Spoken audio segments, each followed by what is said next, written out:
Hello children, welcome to the class. We will start exercise 4.3. A we solved earlier. Now we will solve B question. This is how to solve the equation. These equations are little complicated. Multiple steps are required to solve the solution. Our ultimate aim is variable one side, other side all the numbers. हमको equation solve करनी है और सारे variable को एक तरफ रखेंगे सारे नंबर्स को दूसरी तरफ करेंगे. जो दूर में ऑपरेशन है this plus operation mathematical operation it is called 28. तो फर्स्ट स्टेप 28 यू ट्रांसपोज. तो first step you right here transpose 28. So this becomes 5t is equal to 10 minus 28. Okay.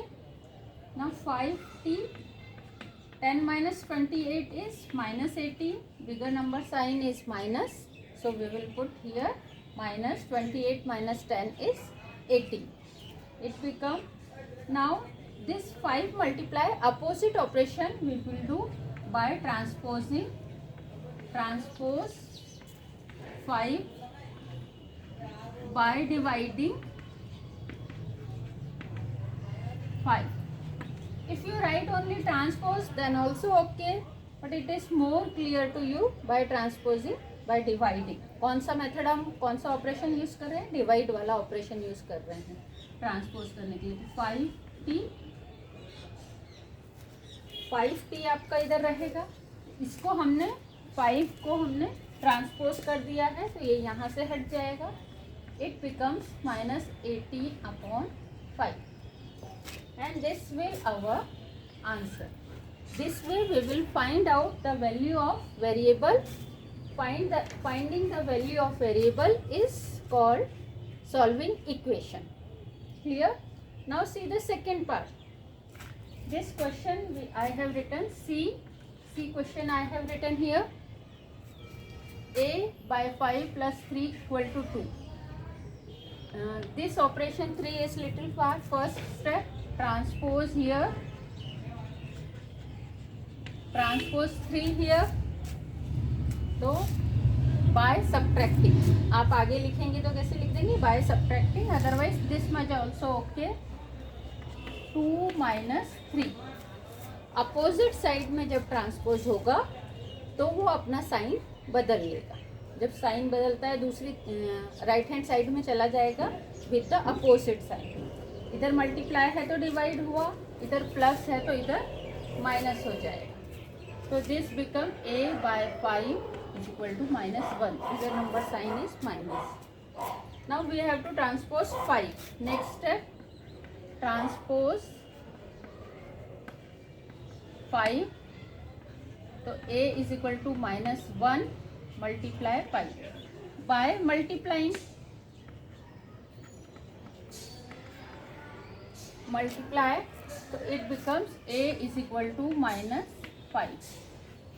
This answer you will get after transposing. Is it clear to you?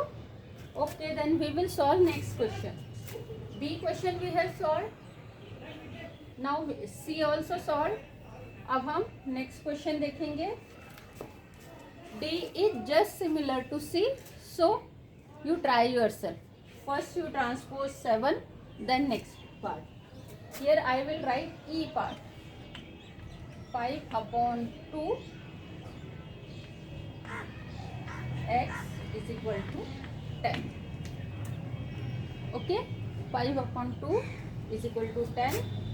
आप D को आपको समझ में आया क्या करना है? D यदि मैं आपको इधर लिख के बता दूं, D होता है Q by 4 plus 7 is equal to 5. Let me explain this. Just similar to this, plus 3 transpose किए, यहाँ पे 7 ट्रांसपोज करेंगे तो बच जाएगा इधर -2. फिर हम 4 को ट्रांसपोज करेंगे तो -2 से 4 मल्टीप्लाई हो जाएगा तो ये क्या बच जाएगा? 4 2 ज़ा 8. तो Q का आंसर हमारा क्या आ जाएगा? Q is equal to -8 by transposing 7 and 4. That way you will get the answer. Now E part you will see. Here one step only required. आप इसको एक स्टेप में भी सॉल्व कर सकते हैं. तो कैसे करेंगे, आप इसको लिख दीजिए ट्रांसपोज 5/2. अब 5/2 इधर मल्टीप्लाई है तो दूसरी तरफ जाकर वो मल्टीप्लाई हो जाएगा. लेफ्ट हैंड साइड में 5/2 मल्टीप्लाई हो रहा है तो यहाँ पर क्या हो जाएगा, जस्ट रिवर्स. डिवाइड मतलब रिवर्स इसका, तो ये हो जाएगा 2/5. 2/5 इधर 10 को आप 10/1 लिख सकते हैं. Only for solving this will easy for you. Now do the cut short. Cancel it out. by 5 2s are 10 and it becomes 2 2s are 4. So x is equal to 4. You can cross check your answer also. Here you get 4. तो इधर x पर 4 रख दीजिए. तो ये देखिए इस तरफ आप देखिए 5/2 पर आप यदि 4 रख देंगे तो 2 2s are 4, 5 2s are 10 and this is equal to right hand side.